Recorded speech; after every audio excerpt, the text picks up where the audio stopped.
Hey guys, how you doing? Happy Christmas! Merry Christmas, everyone! Feliz Navidad! Yes. How are you? Hey Jess, hey Stu, hey Clara. Hi. I love Hello. looking. Thank you. And you look fabulous too in your Christmas. I have to say, Jess, I think you've got the best look today, though. Sorry, Clara.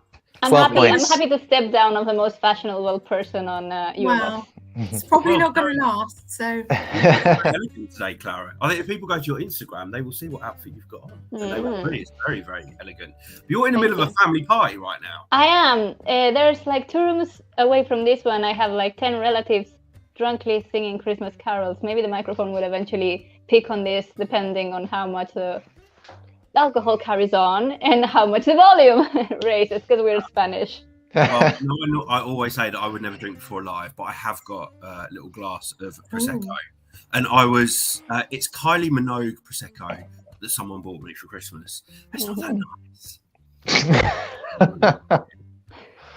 Well, she's not sponsoring this video, clearly.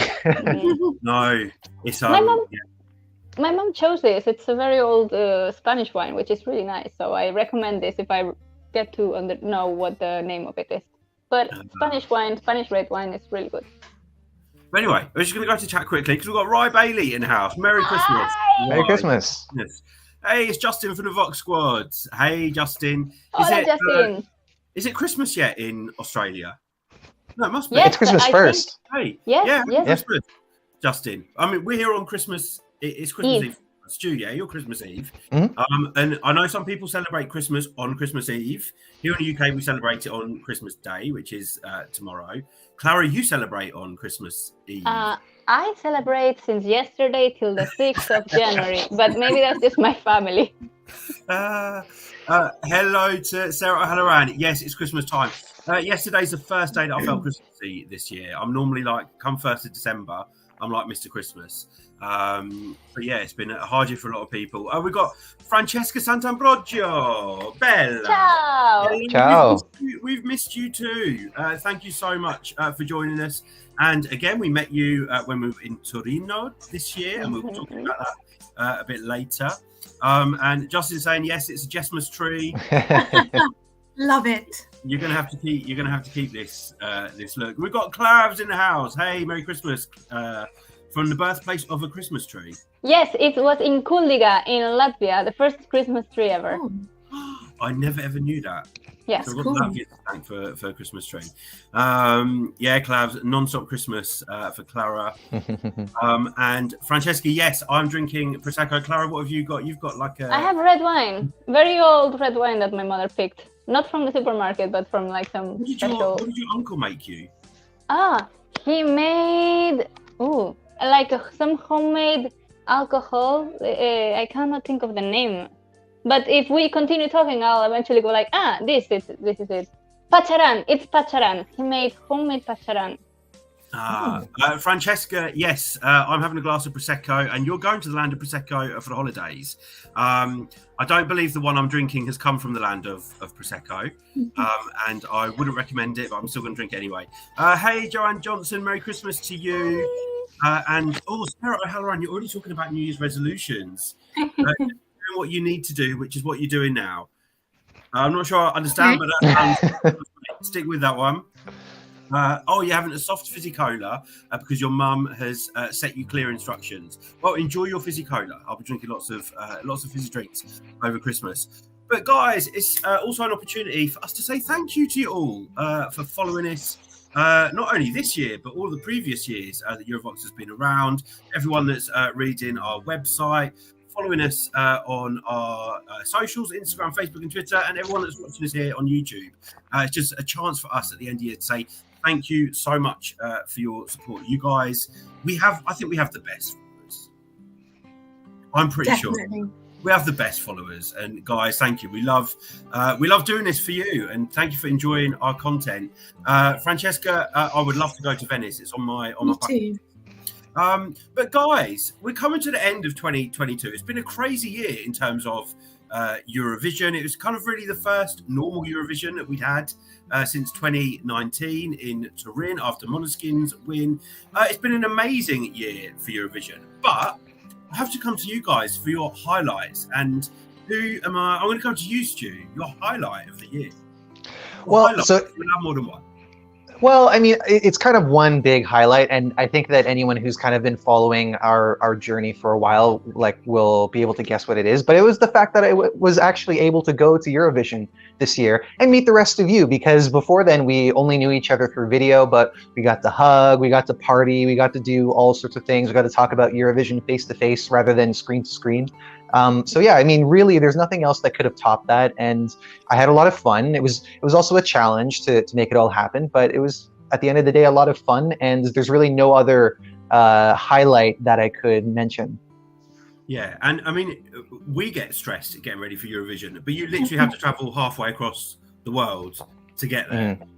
I'm only beat by the Australians as far as like who has to travel longest. Jess, your highlight. I think I know what this is going to be. Yeah, I mean, it's probably going to be the same as yours, but obviously the UK having the success that it had, you know, being the jury winners, second place overall, top 5 televote, but then obviously, you know, a great result in Junior Eurovision as well. So overall, just a great year for the UK, and I pray that we can continue that success next year. Who knew? Hey? I mean, this time last year when we were doing a Christmas video, I think we did one last year. You know, I could have, after like a 0-0 in Rotterdam, I could have never have guessed what I would be saying a year later about us in Eurovision. Mm-hmm. And hosting. Who'd ever thought that the UK would be hosting as soon as they're doing it? It still feels too good to be true.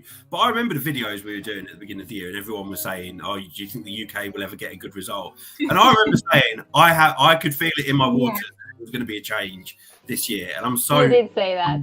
Literally the most amazing change, and the course of Eurovision in the UK has completely flipped now. I mean, people are still talking about it. We're back at Junior Eurovision with a fantastic song and a great result.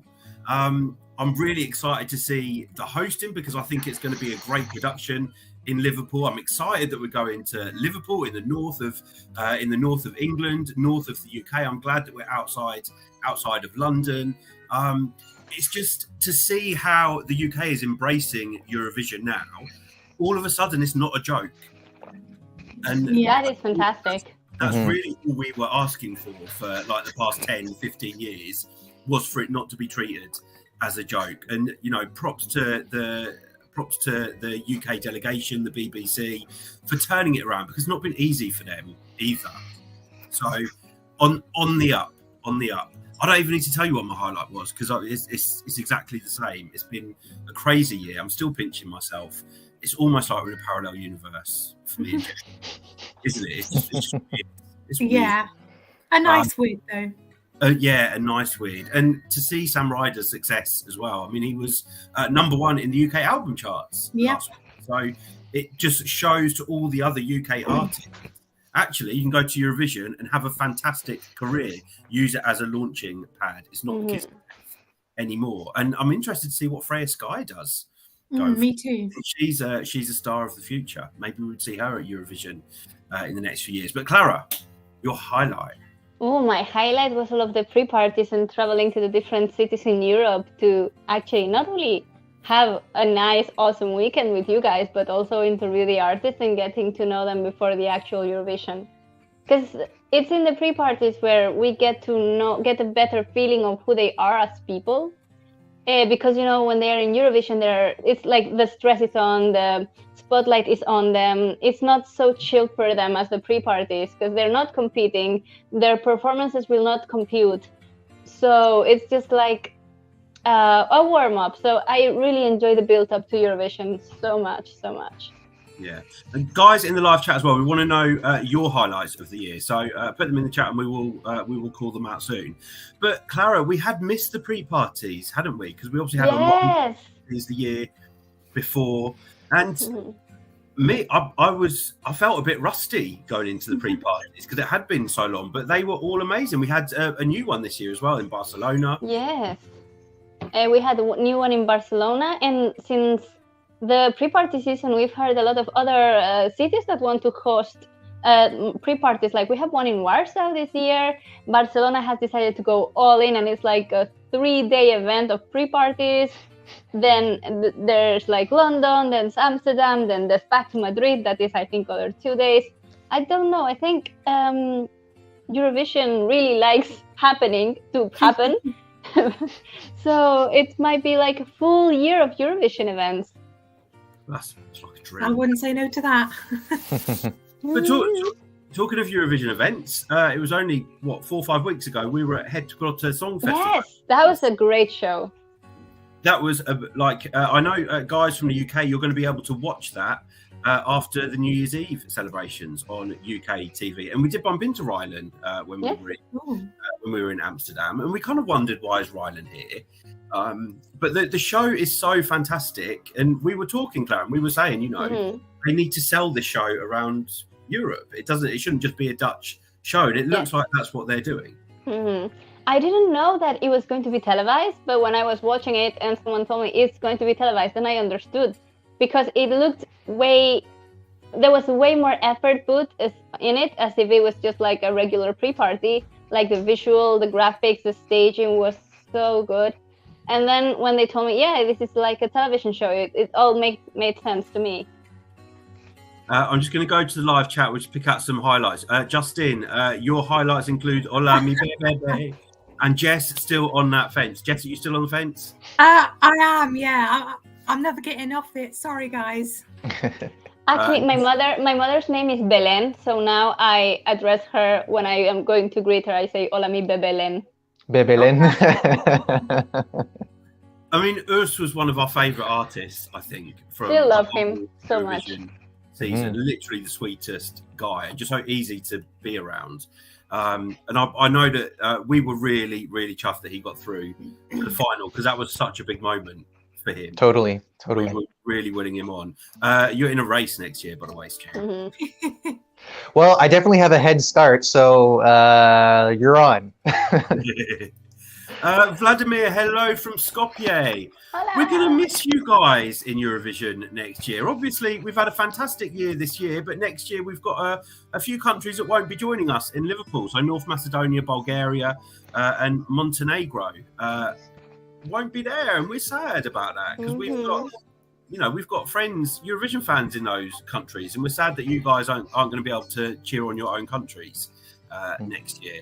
Hoping that all three will be back in 2024. But it's always sad, Stu, to see some of these countries having to dip out, normally for financial reasons. Yeah, totally. I mean, I think that most fans would agree that the show is better when we get more people, or at least like more countries involved, more nations involved, because it adds more nuance to the show, and everybody kind of brings in their own flavor, and that's part of the magic of Eurovision.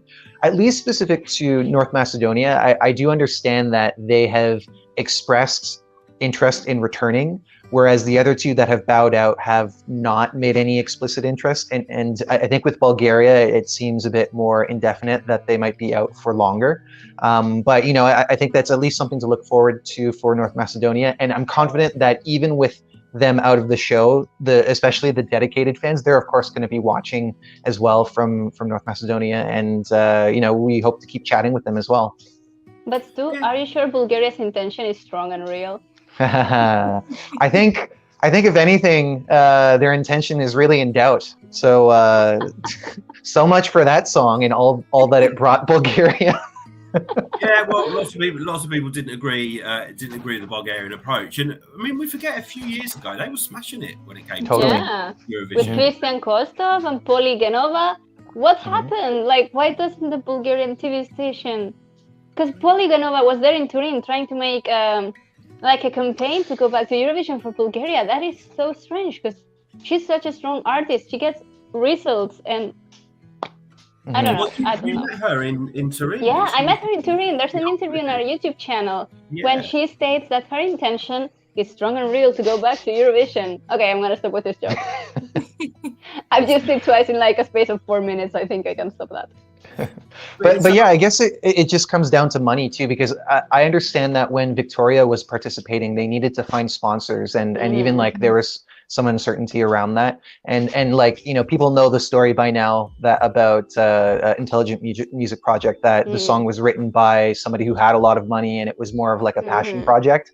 So yeah, I guess it just, you know, much like with the other countries that have bowed out, it has always come down to money, and maybe the stars just don't always align for Bulgaria. Maybe they will in the future, because clearly they've been making an effort. And I mean, Clara, you saw for yourself, because in 2021 you went to Bulgaria, and you can very clearly see like how much they want to you know, direct Europe's attention towards the country, right? Yeah, and I also met some of Victoria's sponsors and the Victoria's record label, and they really wanted this. They had talks with television, and the television was like really accepting. And yes, I'm very sad that it's not going through at the moment. Yeah, you know, a few years ago, we were just waiting for Bulgaria's win, really. They were doing well at Eurovision. You mentioned Victoria as well, and I have to say that I've been having a little sneak peek on her socials, and she looks like a very happy young lady. Yeah. Lady in love. Oh. Well, it hasn't been confirmed yet. It's just a rumor that maybe. I know, but yeah, well, check out her Instagram and her Facebook. Make up your own mind, guys. But she looks very, very happy, and we got to spend quite a bit of time with her at Junior Eurovision last year in Paris, and she's such a beautiful, talented young lady. So yeah, wishing her all the happiness. We've got to say hello to. We've got Riyadh in the live. Hey. Merry Christmas to you too. Happy and peaceful New Year, and especially to Ukraine. Yes, thank you. I've still got my Ukrainian flag next to me. It's always here. Actually, one of the most heartfelt memories for me is when Ukraine did win Eurovision, and everyone in the press center was very supportive of this victory, and there were so many Ukrainian flags. Yeah, it was amazing. People thought that. Have we ever publicly told the story about what happened? No, we haven't, but you can go ahead and tell. The reason that you didn't. Am I not meant to say anything? I can't remember. No, you can say it, because there was no retaliation in any way, so nobody came out and say anything at us. Well, maybe you probably tell it better than me, Clara. Okay, so you know, we were in the press center, and you know, we had our seats, and we had Ukrainian flags because we do support the Ukrainian cause, and we are happy with the song. We have very good connections with our Ukrainian Eurovision friends, and while the votes were happening, we were waving the Ukrainian flag because we thought it was more fitting. We felt that Ukraine should have this, and as the voting kept happening and Ukraine was getting more points and points and points, suddenly we saw that there were a lot of cameras starting to surround us and getting ready for when the public voting would announce, the public vote would be revealed of how many points Ukraine had. And then we had like our little flags like Andy had, probably is that same flag, maybe. And then Ukraine got the points. We went crazy, like waving our little flags. And then Ukraine won Eurovision. And suddenly all of the cameras were pointing at us. And one of the volunteers handed us like a huge Ukrainian flag, like a blanket size of Ukrainian flag. And he was like, and Andy went to him like, no, we're not Ukrainian. And he went like, Andy said like, no, we're supporters of Ukrainian, but we are not Ukrainian. And the guy said like, you're Ukrainian now, wave the flag. And we were like, okay, let's just wave the flag. We were genuinely happy. We were genuinely... All the press started coming, they thought we were Ukrainian. And so we was all of a sudden on like being filmed by all these cameras with this huge Ukrainian flag. And people asking us what it felt to us for our country to win. And I'm just like, I mean, we were really, and we were hyped as well, because obviously we were happy for Ukraine, but we were also happy for the UK and Spain, and that was a weird moment for us because there's like the three countries battling, and it was just crazy. Yes, and we actually gave really good answers, I think, because we were like, we're going to get roasted so much on the internet tomorrow when people realize we are not Ukrainian.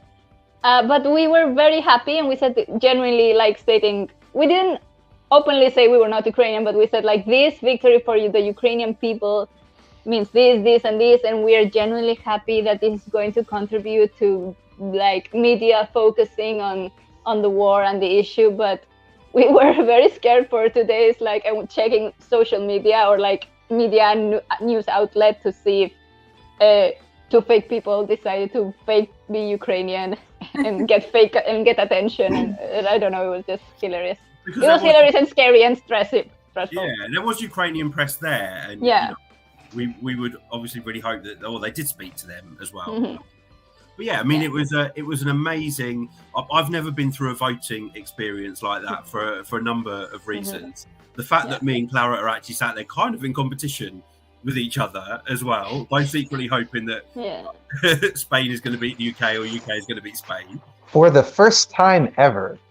I know, For the right? first time in history. You'd think, yeah, you'd think that the opportunity for you to both be competitors, that you'd be focusing on each other's countries, but in reality, you were focusing on Ukraine. Yes. Yeah. And to finish the story, the only report I saw about us, it's like in a Swedish news outlet, and they do film Andy and us waving Ukrainian flags, but there's like the subtitle saying Ukraine is the favorite to win and was the favorite to win, and then Zelensky said blah blah blah blah, and that's all. So I was like, okay, this has blown away. But I just remember how intense for all of us that night was in terms of the voting, because it was, you know, so many people were saying it was a foregone conclusion. But still, the voting sequence was so exciting, especially with the juries. And Jess, I remember seeing a video of you with 12 points coming in. I think you were in a pub. Were you in a pub? Oh, yeah. We were watching some of the show in a big bar, wasn't it, in Turin? Yeah, well, so... Stuart and Paolo. Yeah, and a few people. There was Tommy was there, Dylan was there. Yeah. Who else was there? My sister was there. Yes. But we only watched the actual performances in the pub, which was not a great experience. Apart from the atmosphere was great, but like you could barely hear the music. It was completely out of sync, and we were just like, okay, we can't watch the voting like this. So we actually ended up going back to the apartment so that we could like fully hear it and everything. And our friend that we met in Turin, like the guy that's from Turin, Francesco, he came and joined us, and it was like a new experience for him because he had never watched the show. So like we were cluing him in, and it was a lot of fun, and it was definitely a very tense voting experience for so many reasons, like the actual voting itself, the mysterious dropouts of jury points being read out. Well, oh yeah, Laura Pausini like all of a sudden going MIA. Like it was definitely very tense, but it was exciting, and especially, you know, for the three of you to have like your kind of own cultural interests, you know, being there in the competition again for like the first time in forever. You know, it was great for seeing that from my point of view, I'd say. Yeah, because normally there's a song called For the First Time in Forever. Sorry. Well, yeah, normally I guess it would be okay. We don't want to come last, so Spain's going to come last. To get a point. Another highlight was when I think it was when the UK got their first set of 12 points, and everyone in the green room was cheering, "We got points! We got points!" Yeah. But also, just talking about kind of at the end, it came down to Sam Ryder and Kalush. But he also was so supportive of them when they won as well. And I also thought that was a really nice moment to see. There was no disappointment. Of course you're disappointed, you know, but it was like you could not see it with him. He was such a great character and so supportive of them. I can't wait to see, because I'm sure we're going to get a duet with them on... With Polish Orchestra, I'm sure yes. we're going to get a duet with them at Eurovision in Liverpool next year. I'm sure they're going to do that. Could see that happening. And I think it's going to be insane. I can't wait to see that. Let's just say hello to Mr. System. Hello to you. And to Bubble Pirate. Cyprus, Austria and San Marino were your favourite entries of 2022. Halo was by far the best track of all participants. Great studio track, I'm going to say. I'm still blown away that Achille Lauro didn't qualify, though. No, I can't believe that. I think Stu might disagree. I don't know, but I was so sure after seeing how they were staging that song that they were going to qualify, and it's like one of the biggest shocks for me. I'd say that. I mean, I just was never behind the song itself, but I was feeding off all of your energy. Like you guys were so excited about it, and then I was like, no, this looks great. Like it's full on entertainment. But it's just so interesting because I talked to so many other people who were like, yeah, that was just way too over the top and like not interesting. And so I don't know. I guess maybe sometimes we form our own little bubble of hype and a bubble within a bubble within a bubble, and maybe it was more of a shock for us than it was for a lot of other people. But I don't know. It's just how it goes sometimes. The shock is that Serhat is the best San Marino placement ever, and nothing can take that away from him. King Serhat reigns supreme for another year. We live to see this. Oh boy, San Marino. So. Look down for a second and all of a sudden everyone's gone. We're fired. But I'm going to get one of my favourite kind of like non-Eurovision-y, like outside of the Eurovision event type things, was Marika from the VOXXSQUAD. And walking through, I'm sure we've been out for drinks and pizza one evening, and me and her were just walking through Turin singing Achille Lauro at the top of our voices. And that was a really beautiful moment for me. Will he come back? Someone was talking about who might want to come for San Marino next year, because obviously they're going through the same kind of process again. Mm-hmm. I'm sure LA was saying, was it Madame? Well, Madame is in San Remo this year, I believe. I have been kind of out of the loop with San Remo news, but I think that's the case. Maybe I know there's Italians watching, so if they can clarify, I think that that's what it is. That Madame is going to San Remo, not San Marino. Sorry, guys. I had a big night out last night. San Remo, San Marino. It's a very logical. I would have also made running on alcohol today. We've got ESE Manga. Hello to you, and hi. Wow, success story of the year. Mm-hmm. Rosalind, what happened? Yeah, I guess people gravitated to this song. Oh, well, I mean, I love this song from the off, and of course, it just shows the power of TikTok and how it can make a song viral. And she's performed in the US.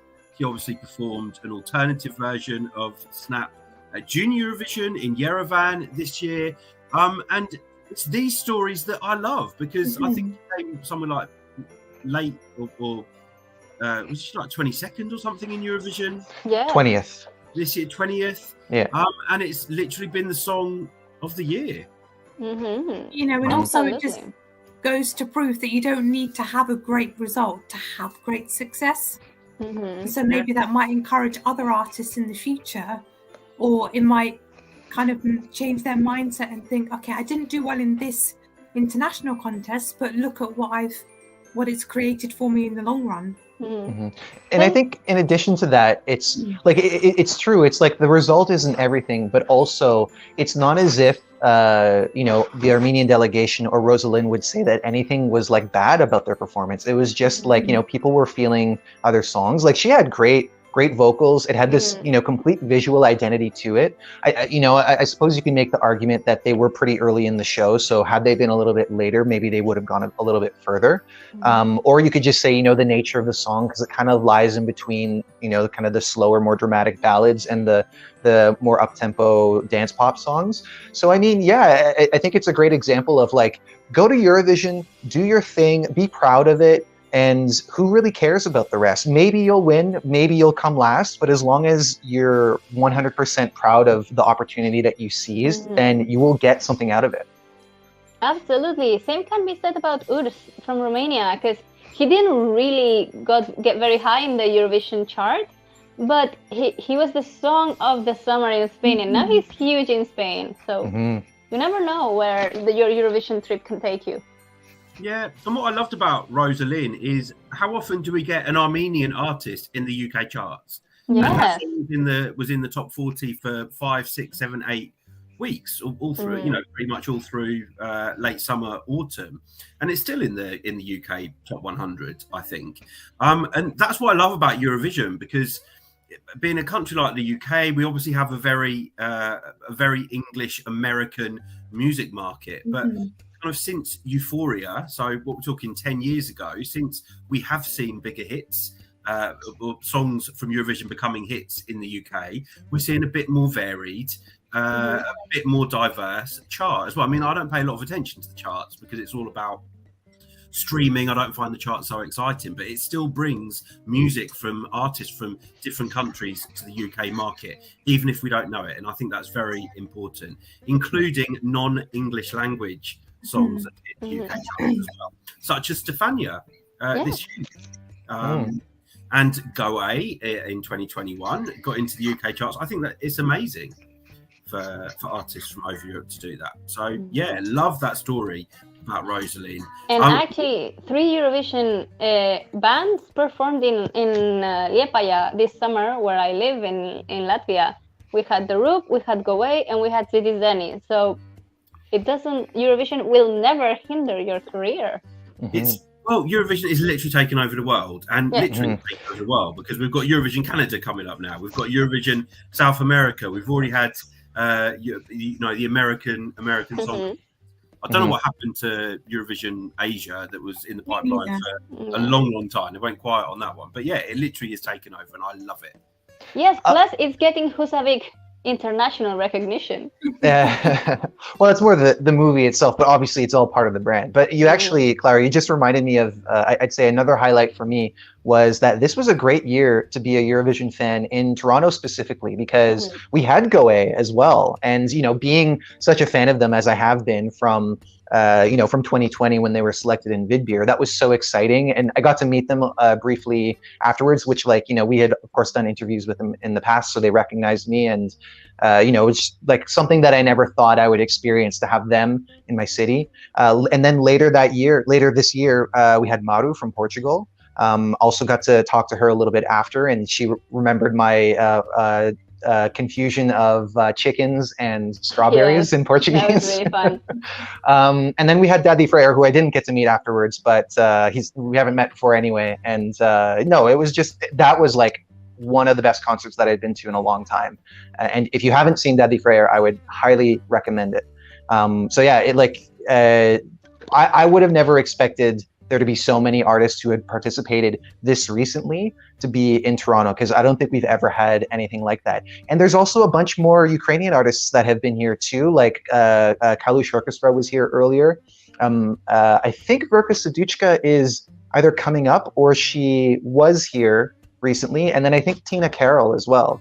So I think there's a program around, sending Ukrainian artists to different parts of the world, obviously to promote Ukrainian culture and make sure that people are keeping Ukraine in mind. But yeah, I mean, it's always really nice to kind of feel the world coming closer in that way.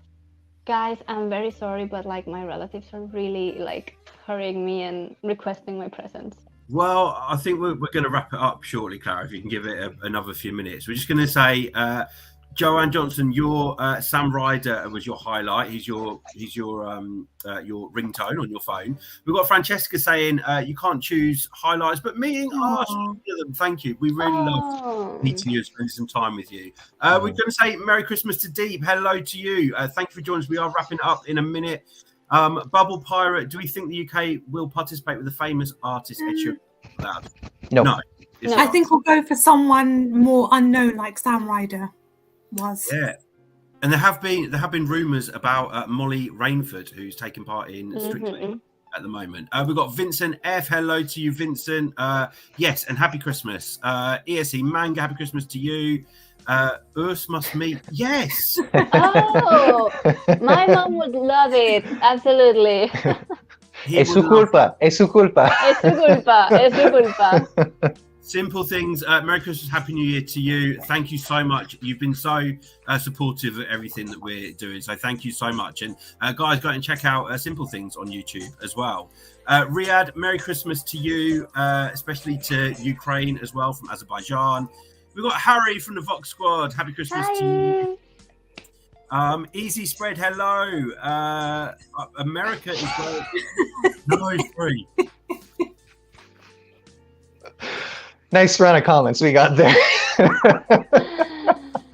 It's live. It's live. Nothing is prepared. We'll do it live, of course. We'll do it live. But guys, before we wrap up, and hello to Ian Williams as well. Thank you so much for tuning in. Happy Christmas to you. But guys, before we wrap up, because I've got presents to wrap, I've got alcohol to drink. Clara's got a lot. We all need to go and start celebrating Christmas. And I have like 15 relatives there. They're literally battling down the door. So we're going to say, guys, thank you again so much for all of your support during 2022. We can't wait for Eurovision 2023. Keep supporting us. If you're new, why haven't you subscribed yet? Make sure you subscribe. But guys, have a fantastic Christmas if you celebrate. If not, have a fantastic rest. Everyone deserves a rest at this time of the year. I know I will be having one. And yeah, guys, Stu, Jess, Clara, have a great Christmas. And Merry Christmas. Guys, see ya. Merry Christmas. Bye. Bye.